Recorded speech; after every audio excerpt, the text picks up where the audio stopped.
Percy was a very much a meteor in the sky, in the sense that he died a highly accomplished poet at the ripe old age of 29 years old. And when he was in his early 20s, he spent some time with his then second wife, the great Mary Shelley, or maybe the great Mary Wollstonecraft Shelley, at their pal Lord Byron's chateau in Geneva, Switzerland. And it's there, I believe, where Mary Shelley first came up with the idea of Frankenstein, because they would get really drunk and talk about all kinds of deep things. And then she had this idea. There he is, Percy, looking very handsome and thoughtful. And as Regina said, good hair. He has good hair. He has He good hair. does. He has good He had hair. good hair. And anyway, Shelley, I'm not sure what he exactly means by intellectual beauty. Perhaps what it means is beauty that appeals to the mind rather than more of a lustful kind of beauty, more of a lofty kind of beauty. And I think this poem, The Hymn to Intellectual Beauty, was written around the time as our previous Shelley poem, which was Mont Blanc.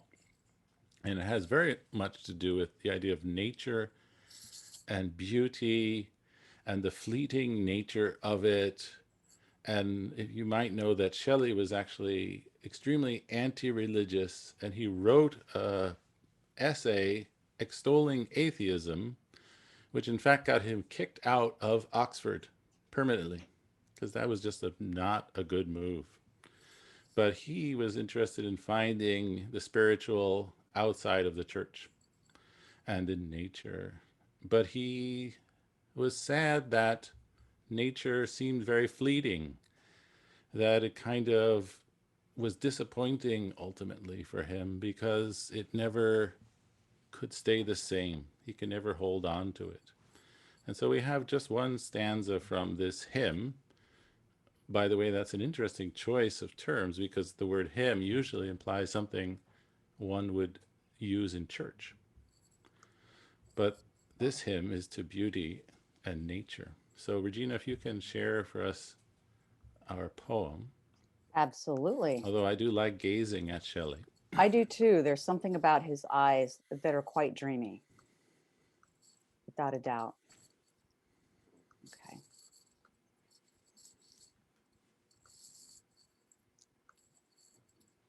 Hymn to Intellectual Beauty. Spirit of beauty that dost consecrate with thine own hues all thou dost shine upon of human thought or form, where art thou gone? Why dost thou pass away and leave our state, this dim vast vale of tears, vacant and desolate?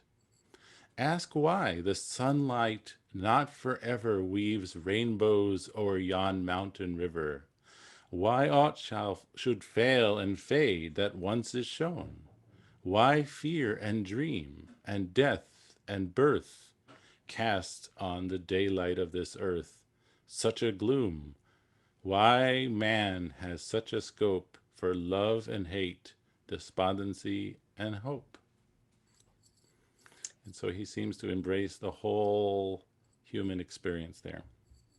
And it Indeed. seemed to me rather apropos of the Buddhist teaching on the aggregates, which we would certainly love to think were permanent, pleasure, pleasing, and not suffering, and just great things, and maybe the answer to all our problems. So we are now moving from just kind of talking about the aggregates as what they are to talking about one's relationship to these very aggregates. And we have two very short but very interesting suttas about the aggregates. The first one is gratification. And what I find very interesting about it is that the Buddha talks about his search for enlightenment, that he, of course, did not always exist as an enlightened, quote, being. He was said to be a bodhisattva, which I think in this context could be read as one seeking bodhi, one searching for enlightenment. And he talks about what he was able to understand, which made him, in his estimation, maybe, or all of our estimations, an enlightened being. And one of those things is, in fact, his understanding, his comprehension of the five aggregates. I find it interesting as a sort of an aside, maybe if we can look at the text, Regina, that he talks about the his investigation of the five aggregates before he was uh, a Buddha, which is interesting because I had sort of understood personally, perhaps incorrectly, that the Buddha sort of formulated this concept of the five aggregates in a way to teach what he discovered. That this was sort of a mode of thinking which he kind of came up with to help others understand the nature of things. And it's interesting here that he talks about his investigation of the five aggregates before he was enlightened and certainly before he became a teacher, which leads me to think that he was thinking in terms of these very five aggregates as an aspirant, right? As a spiritual seeker. And so I have to wonder when this idea of the very five aggregates were was first formulated. And I don't know the answer to that question. I just want to say, we know that the Buddha practiced for a lifetime before he actually became the Buddha, but also it's such a striking thing that in the Buddha's time and in the Buddha's life, that there was this urgency, this spiritual urgency, um, culturally speaking, but also individually, as we see in the Buddha. And it just brings me back to what is it that I am pursuing? How am I spending my time on this earth? And how much of what I'm doing, how much of that relates to the path? And I just find that interesting. So with that, we have our first sutta, gratification. And we, of course, need some readers. So for those of you who would like to read, please click on participants and raise your hand next to your name, and we'll start. It looks like she's at the ready. Sue-Ann. I'll be at the ready. All right. Okay. Gratification. At Savati, bhikkhus. Before my enlightenment, while I was still a bodhisattva, not yet fully enlightened, it occurred to me, what is the gratification? What is the danger? What is the escape in the case of form? What is the gratification? What is the danger? What is the escape in the case of feeling, perception, volitional formations, consciousness? Then, bhikkhus, it occurred to me, the pleasure and joy that arise in dependence on form, this is the gratification in form. That form is impermanent, suffering, and subject to change. This is the danger in form. The removal and abandonment of desire and lust for form, this is the escape from form. Thank you, Sue-Ann. And You're Bhante. welcome. Thank you so much, Sue-Ann. And Bhante, I believe you were next.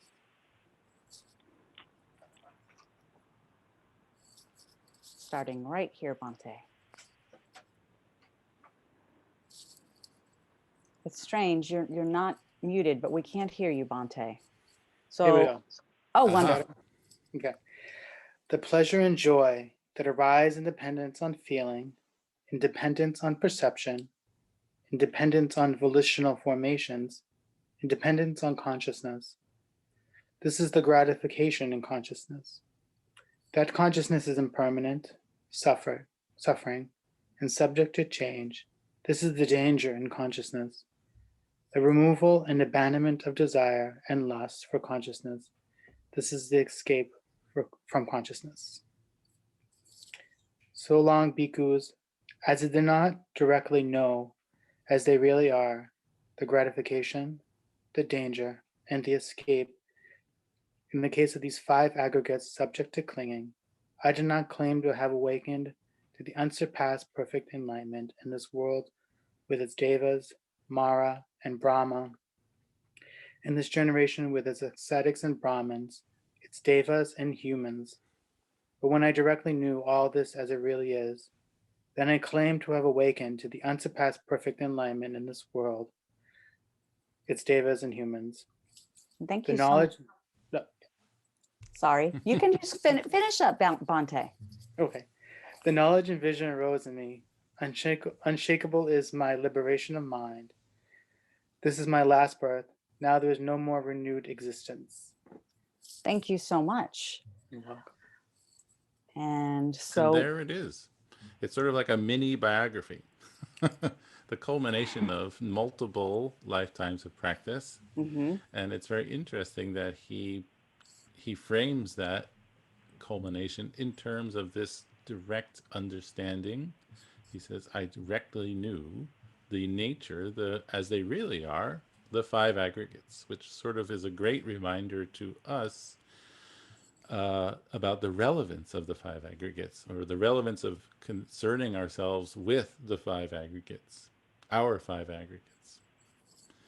And so this sort of trope, this commonly found phrase, the gratification, the danger, and the escape, which of course need to be applied to all five of the aggregates, is it's very interesting because I find it a very approachable way to think about things. I think it's not so hard to personally see this from oneself. We can see the pleasure and joy in our thoughts, in our bodies. And we also, without trying too hard, it's not so hard to see that the three marks of existence, which we all know so well, impermanence, suffering, and constant, that these things are constantly changing. This is the danger in form. And then we have this escape when we understand that we can remove our desire and lust, which maybe can be correlated to this sense of not self, that these aggregates should not be taken permanently as oneself. And so, on the one hand, I might say that this seems not too hard to understand. I can read this and intellectually understand what he's saying. It doesn't seem very abstract. It doesn't seem impossible to grasp. But he reminds us by saying that, in fact, only when he fully understood this was he able to make the claim that he was a fully enlightened being. So that gives me a very strong reminder that clearly my understanding of these things is not his understanding. That I still have quite a long way to go. And so it's an interesting thing because I think it's very tempting for the mind to want to think, I got it. I understand that. I understand what suffering is. And I certainly have those thoughts all the time. But I kind of have to remind myself of this kind of sutta where I certainly don't think of myself as a fully enlightened being, and I can make this declaration that the Buddha did. So I remind myself that my understanding is not fully developed. It's not quite what it should be yet. What do you think, Regina? Does this seem sort of like something easy to grasp or very abstract? Well, I have to say, I think it can be abstract, but I think that this phrase that he gives us, the gratification, the danger, and the escape, to me, that makes it a lot easier because, for example, when he says, and I don't remember exactly which sutta it was, I know it's in the Majjhima Nikaya, but and actually probably other texts as well, but when he speaks of pleasure being a thorn, that throws me. And that has, or I shall say, that used to throw me quite a lot because pleasure is pleasure. It's great. And it I feel an internal sense of rebellion when I read a line such as that. But when I read, what is the gratification? What is the danger?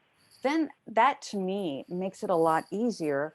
What is I love being healthy. Well, I'm not so healthy now since COVID because I'm not really doing much. But before this, I used to exercise a lot, eat very healthily, and be somewhat really happy with my bodily form. And that was gratifying. But then what is the danger? You see, I can easily answer that. Well, the danger is it's changing. It can't always stay exactly as it is. It will never stay exactly as it is. I will age, as every living being does. Weight fluctuates. The beautiful dresses that I used to love to dress up in and go out in, I don't even think I could put them on. Okay. So this is the danger of like, okay, well, I value myself highly based on form, but using the same criteria, I devalue myself based on form. How can I escape this trap? And it's a nice formula. I think it's very helpful. Yeah. I think it's interesting that that first noble truth, which is, of course, the truth of suffering, is something that sort of deceptively seems so simple and obvious. Yet we're often told that this truth is not fully penetrated until somebody who makes this incredible breakthrough to the Dhamma of stream entry. So it can't be that simple because it's not like millions of people walking around the world functioning as stream enterers. So this truth of suffering has to be a bit more obscure to many than it might seem on first glance. Because, at least for me, speaking personally, when I certainly heard and still hear often about the truth of suffering, I look out into the world and I see a huge amount of suffering. It's obvious that there's lots of suffering out there. And so, of course, this is the truth. But I also can look inward towards myself and see certain amounts of suffering. But I think what the Buddha is maybe more getting at here is that he wants us to think about these very five aggregates as suffering. And in fact, only when we can honestly, truthfully, and in a very perceptive way see the five aggregates, our five aggregates, as dukkha, as something that is inherently suffering, then we can finally start to make inroads into the Dhamma. And so it's hard because the mind, at least my mind, constantly wants to play tricks on me and want me to think that I've sort of got it, that I sort of there already and I could kind of take it easy and keep enjoying things because I've kind of arrived, which is exactly what I shouldn't be doing.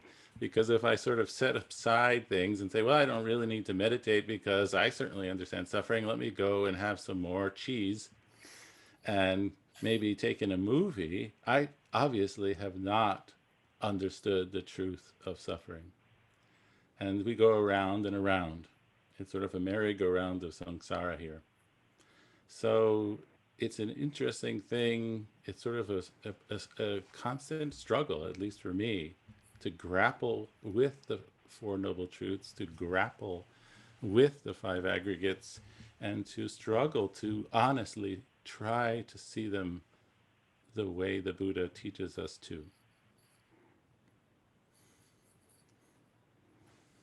And the struggle continues. Should we look at the second sutta? It's sort of a I somewhat think so. corollary. I think we should. And we have a reader. It's Helen. Helen. Not yours. At Sabarati, whatever is not yours, abandon. When you have abandoned it, that will lead you to your welfare and happiness. And what is it, bhikkhus, that is not yours? Form is not yours. Abandon it. When you have abandoned it, that will lead to your welfare and happiness. That will lead to your welfare and happiness. Feeling is not yours. Perception is not yours. Volitional formations are not yours. Consciousness is not yours. Abandon it. When you have abandonment, that will lead you to your welfare and happiness. Thank you so Okay. much, Helen. Okay.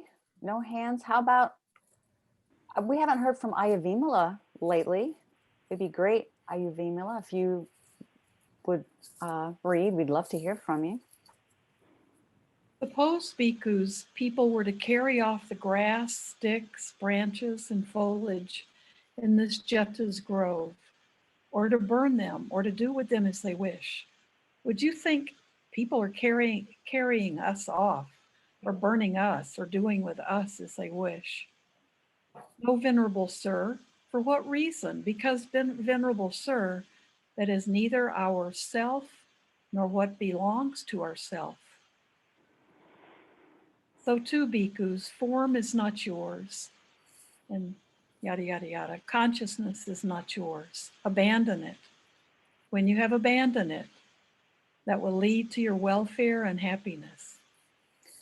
Thank you Thank so you. much. That was beautiful. Thank you, Ayurvimala. So, Regina, do you think about yourself as like grass and twigs and sticks? Now, I really don't think about myself as grass and leaves, twigs and sticks. Um, and as I mentioned to you a little bit earlier, I believe that it's a metaphor or a simile that's a bit stretching it, but perhaps you can elucidate a bit more for us what the Buddha's really getting at here. Well, I think it's, I mean, I think maybe the point is that it's actually really clear, but we say, I don't really get it because we sort of can't believe it. So he's saying that these five aggregates are not yours. And so you should let them go. And just like all this kind of stuff that's around us, that those, you don't really think, well, I'm this tree, I'm this stick, and if somebody were to destroy it, you wouldn't say, wait, don't hurt me, don't take me away. Of course not. And so the question that must arise in the person's mind is, well, if I'm not these twigs and I'm not these five aggregates, well, what am I? Who is this thinker? Who is this I? If I can set aside, he's telling me I can set aside these five aggregates, I could let them go. Well, what's left, so to speak? Where where do I find this thinking being that I know so well, that I feel like I've had a whole lifetime of experiences with? I have friends, I have things. Where is this person to be found? Wouldn't that Well, be sort of a normal question to ask? I think it would be. We're definitely getting into the topic of non-self, to be sure. Let's not lose sight of that in terms of the aggregates. But another thing that I find really interesting and provocative is he speaks so, I don't want to say glibly, but I'll admit to being one of those who clings to consciousness, volitional formations. I have thoughts that I really like. I have thoughts that I'm like, wow, I just have such a great mind. Do you ever think that sometimes? I love my thoughts. I'm glad that I can go anywhere in my mind. This is really nice. Or on the converse, I have some really dark thoughts, and clinging to the truth of those dark thoughts can be very painful, very, very painful. Once again, we're going to the therapeutic process, the therapeutic aspect of this teaching. But Stephen, when the Buddha says, this consciousness, this is not yours, abandon it, and then it's all good. Well, so then let me ask you this, Stephen, how does he propose that we even do that? Because I mean, then I could fire my therapist and everything would be great. Right, just let it all go. And of course, the question might be then what's left? How do I go to work? How can I continue giving Zoom sessions if I let go of my consciousness and my fingers, if they're not mine? And by the way, we're told that even the Arahant has let all this stuff go, like the Buddha himself, but the Buddha was still a guy who walked around India and he talked to people, and he came up with some great similes, and got sick and died. And so, what is that? How does that work then, right? Even the Buddha seemed like a person to me. As I would recognize him if I saw him. I could have a conversation with him. He might be able to answer my questions. But we're told that he's actually let go of his consciousness. And so, who was the Buddha? What was the Buddha? How do we even make sense of that? So I see it's interesting because we're looking at it at two different planes, right? I mean, this teaching can be very, very abstruse and pondered upon for years in meditation. And at the same time, it's very practical. And of course, I always like to break it down to the practical level, it seems. Um, but the idea of abandoning, it's and how he says right here, you know, conscious is not yours. Abandon it. When you have abandoned it, he's telling us that abandoning it will lead to our welfare and to our happiness. Seems a little counterintuitive. Well, you know, and in some ways it seems very intuitive. You know, I gave the example that so many of us are living on Zoom. And by the way, this is on a very practical level. I like to start right here on the level pavement here. But, you know, now that people are on Zoom a lot, there's a lot, you know, plastic surgeries, cosmetic surgeries have gone through the roof because people are attached to form. When they see themselves in the Zoom, they're like, oh, that doesn't match how I feel inside, and that's not good, and I want it to look like this. You know, I don't really have a lot of money, but how about what little I have I spend on some Botox? You but see, but Regina, let me ask you this question. Even if you were to sort of let it go in the sense of, well, you know what? I don't really care how I look. It's fine. They could think poorly of me or not. I'm just really not interested. I'm sort of beyond caring about my physical appearance. Would that be really the same as sort of letting one's form go entirely? Or is it a kind of another way of viewing one's form? I think letting one's form go entirely is the radical acceptance that we are not beyond old age, sickness, and death. Mm. It's sort of like what Ajahn Chah said about his favorite teacup. You know, I don't know if it's favorite. I'm not saying Ajahn Chah had favorites, but you know, it's like he had this cup and he said that, you know, when he drinks out of this cup, he imagines it's already broken. So once it breaks, there's nothing to be sad over because it's already broken. It's sort of a way of letting go of form, of abandoning, of not clinging. And I agree, a cracked teacup is not the same as, you know, passing on to the next life, but it's a way to get us started. Yeah. Well, I think we should hear from some other people. I'll just say quickly that what helps me start to begin to make a little inroads into understanding this kind of teaching is to remind myself that these five aggregates are not really things, right? They're not objects. They're processes. They're things that are going on, occurrences. And we're talking about ownership of these processes.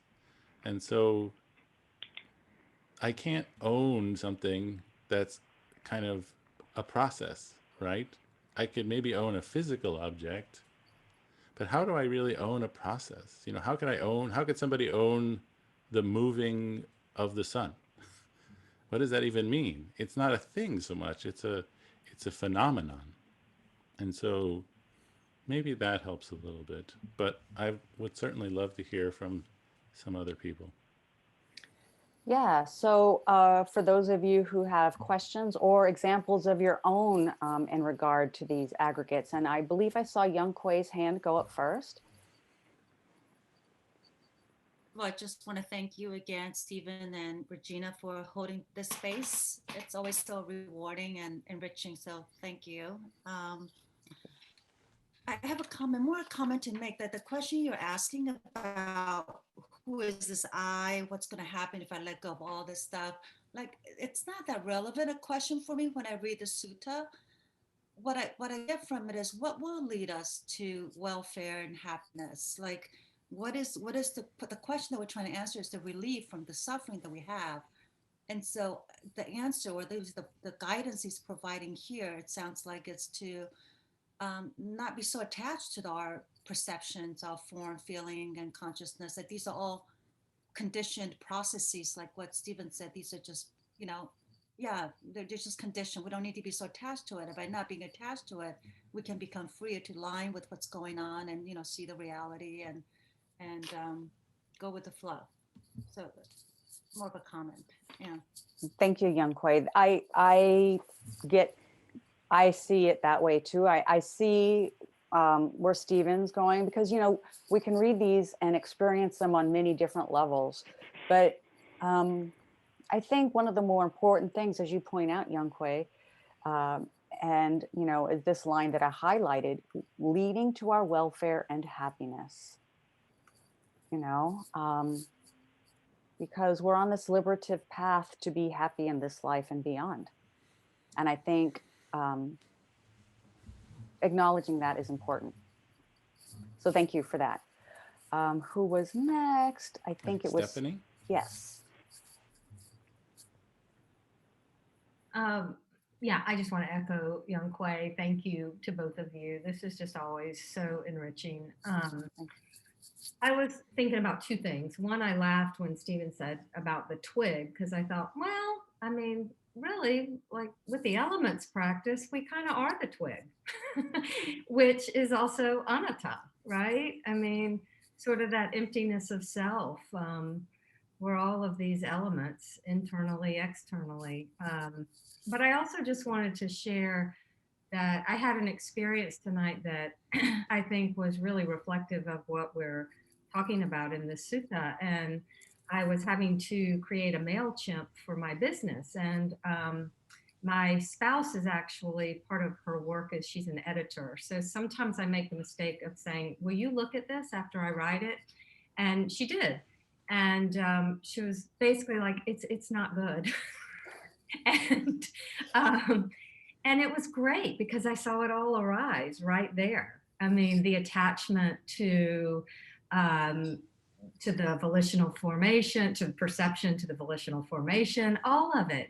And I was actually reminded of something that I think it was Ajahn Chah who said, if you try to think too hard about anatta, your head will explode. And I just, for me, it's in the practice, sitting day after day in meditation and watching thoughts and really seeing they're just thoughts. It is the ability to not attach, even when that old karma arises and it's right there. There's a letting go that's able to happen right in the moment. And I'm so grateful for that. That's never been the case until I started this path. And so I'm just incredibly grateful. And I hope that makes sense, but it felt like it was very much a very quick gratification, danger, and then a release. Yeah, thank you so much for sharing that. I mean, that's practice, in real time. And what I love so much about that is we've heard about the sacred pause. It also gives us that pause, that moment of awareness, so that we can choose our actions. And of course, it's important to choose our actions for the welfare of us and others, and also that they align with the Noble Eightfold Path. So I agree with you, Stephanie. It's been tremendously liberating for me in my life. So yeah, it's amazing teaching. Thank you for sharing. Ken. This has been a very good practical discussion. My question somewhat diverts from that.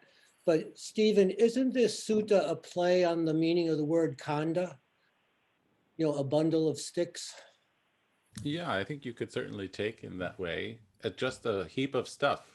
Yeah. And so, since just as we don't take that heap of leaves that we vacuumed up off our lawn as my part of who I am, we probably shouldn't take these bundles of processes that we call oneself as I either. Right. Yeah. Yeah, I know I've mentioned it before, but I love how Bhikkhu Bodhi describes this body-mind process that you're saying as the psychophysical process. It's very helpful in understanding me and my experience. That's a play on words. Okay, so we have Brahman.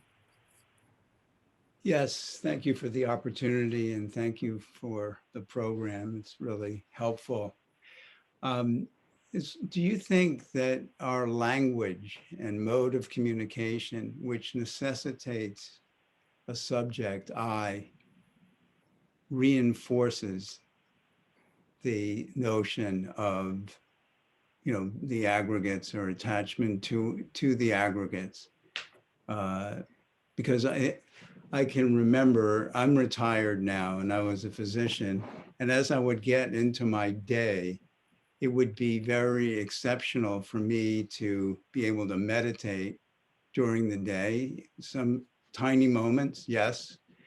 But then when the stress level got very intense, it became very difficult to even think about this process of, it's like disidentification, you know, form is not self, my body's not self, my feeling tone is not myself, not self. But see, even the way I phrased that, I said, not myself, and so I'm just curious what you think about that, and also how the Burmese seem to use that mode of communication of there is pain, there is, instead of saying I am having knee pain. I mean, I love this topic, and I think, people can spend semesters, years, lifetime studying this topic. I mean, in some ways, we're doomed by our language, right? We create it as we, it depends. Well, culturally speaking, of course, there's different modes of expression. And I definitely do think that when we say, my eye hurts, is very different from saying hurt is in the eye.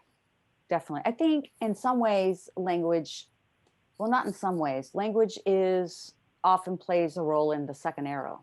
It's a second arrow. Stephen, do you have any thoughts regarding that? Well, I mean, it's a great subject of discussion, but I think what you said is great. And I think back to the other day when you related the story of us, we were walking around in the cold and we were cold and we kept trying to tell ourselves, there's cold. It's not that I am freezing, right? Or this body is experiencing cold. And of course, that's sort of like a game or a trick, but there's something to it because it is a mode or a method to depersonalize this experience, right? Yeah, it's really cold out. My face really hurts. Or it's a lot of cold and this face is hurting because of this cold. But where's the ownership? And so perhaps this, as Brahman said, this kind of alternate mode of expression could sort of start to grind down these highly established thought patterns of I, me, and mind. I, mine, yeah. Thank you. Thank you, Brahman. There's a little trick that one can play when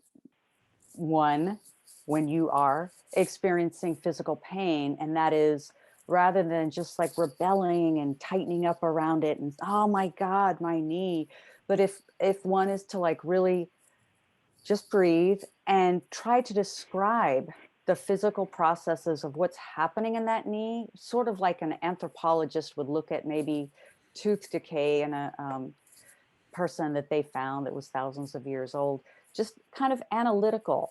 I mean, and I think that's very helpful. I also think Stephen and I have talked a lot about this. It's important to depersonalize, but not to depersonalize so much that we are no longer, a living human person with feelings, because I think you can go too far to the other extreme. I don't know if I'm explaining it well, and that may have added some confusion. But we don't want to end up like unempathetic mass murderers. Yeah, that's not the goal. The Okay. goal is not to become a psychopath, right? Yeah, no, it's definitely not. That's not it. Okay. Linda Linda? Rose. Yeah, thank you. Also, thank you both for this opportunity to study together. It's really, really special. So I'm finding this kind of like the whack-a-mole game, where you hit one thing down and then another one pops up. And last week, I think I got consciousness, and this week I'm stuck on intention, on volitional formation, but particularly around, I was listening to Joseph Goldstein talk about volitional formation as particular to intention, and thinking about intention without a who is so tricky, because I think when you get into discerning which way do I go, which way does one go, if you're going to choose to go skillfully or unskillfully, that kind of intention, it's hard for me to get how there's nobody choosing that. That's really where I'm stuck, and I feel like I'm getting into, it's dangerous to not go into an intellectual understanding of it and to keep it in the practice. But I do feel like I need help around that in some way. Thank you so much. I mean, that's a really good question, and I believe in this particular aspect, when we're looking at volitional intention and choosing skillfully or unskillfully, and who does the choosing.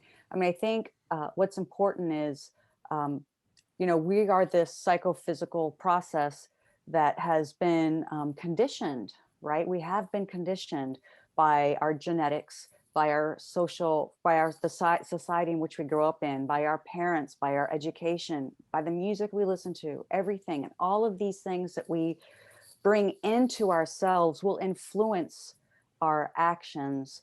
So you can look at it as like this psychophysical process that has been exposed to these influences will respond this way.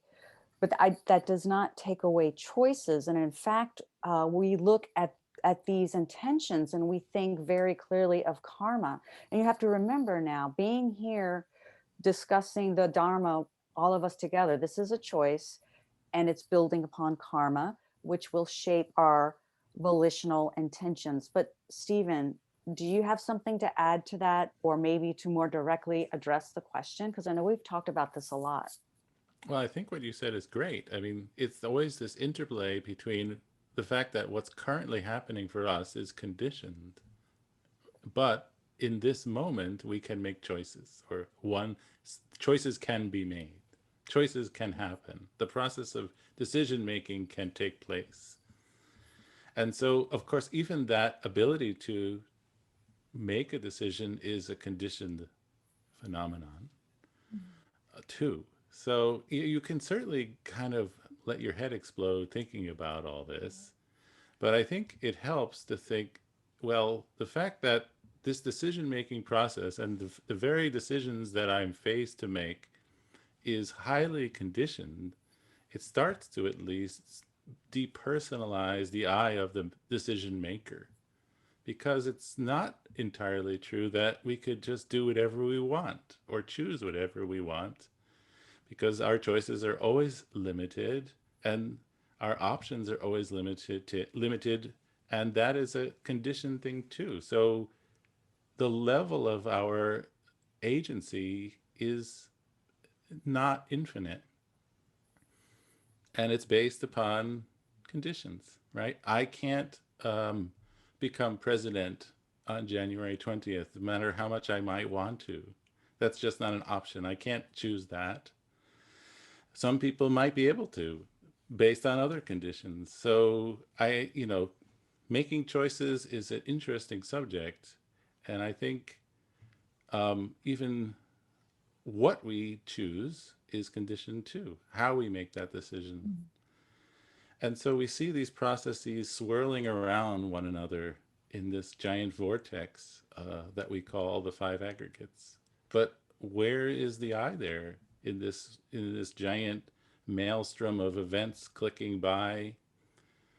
It can't be found. It's like looking at a huge pile of leaves that are swirling around in a tornado and saying, but where is the tornado? Well, it's this thing, but it's changing every millisecond. It's not something we can put into a box and point to and say, here's the leaves being affected by a tornado. And so there's this kind of mind-boggling process of millions of events happening every second that it would be probably impossible to fully grasp. And so the best we could do is start thinking about the five aggregates. And I don't know if that fully addressed your question or if it's still in process. Thank you. It's still in process, but I appreciate what both of you have said. Thank you. Thank you. Thank you for the question. It's definitely one to ponder.